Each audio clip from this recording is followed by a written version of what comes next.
ಒಡಿಶಾದಿಂದ ಮಹಾರಾಷ್ಟ್ರಕ್ಕೆ ರೈಲಿನಲ್ಲಿ ಸಾಗಿಸುತ್ತಿದ್ದ 27 ಲಕ್ಷ ರೂಪಾಯಿ ಮೌಲ್ಯದ ಗಾಂಜಾ ವಶ, 3 ಆರೋಪಿಗಳ ಬಂಧನ. ತೆಲಂಗಾಣದ ವಿಕಾರಾಬಾದ್ ಜಿಲ್ಲೆಯ ತಂದೂರು ರೈಲು ನಿಲ್ದಾಣದ ಬಳಿ ಅಬಕಾರಿ ಅಧಿಕಾರಿಗಳು ನಡೆಸಿದ ಜಂಟಿ ಕಾರ್ಯಾಚರಣೆಯಲ್ಲಿ ಒಡಿಶಾದಿಂದ ಮಹಾರಾಷ್ಟ್ರಕ್ಕೆ ಅಕ್ರಮವಾಗಿ ಸಾಗಿಸುತ್ತಿದ್ದ 52.88 ಕೆಜಿ ಗಾಂಜಾವನ್ನು ವಶಪಡಿಸಿಕೊಳ್ಳಲಾಗಿದೆ.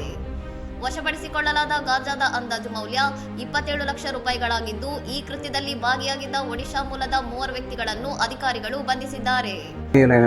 డైరెక్టర్ శ్రీ ఏకే మహంతి గారి ఆదేశానుసారం Rangareddy deputy commissioner Raghuram sir ಒಡಿಶಾದಿಂದ ರೈಲು ಮಾರ್ಗವಾಗಿ ಗಾಂಜಾವನ್ನು ತಂದು ತಂದೂರಿನಲ್ಲಿ ಇಳಿದು ಮಹಾರಾಷ್ಟ್ರದ ವ್ಯಕ್ತಿಗಳಿಗೆ ಹಸ್ತಾಂತರಿಸಲು ಆರೋಪಿಗಳು ಕಾಯುತ್ತಿದ್ದರು ಎಂಬ ಖಚಿತ ಮಾಹಿತಿಯ ಮೇರೆಗೆ ಈ ದಾಳಿ ನಡೆಸಲಾಗಿದೆ.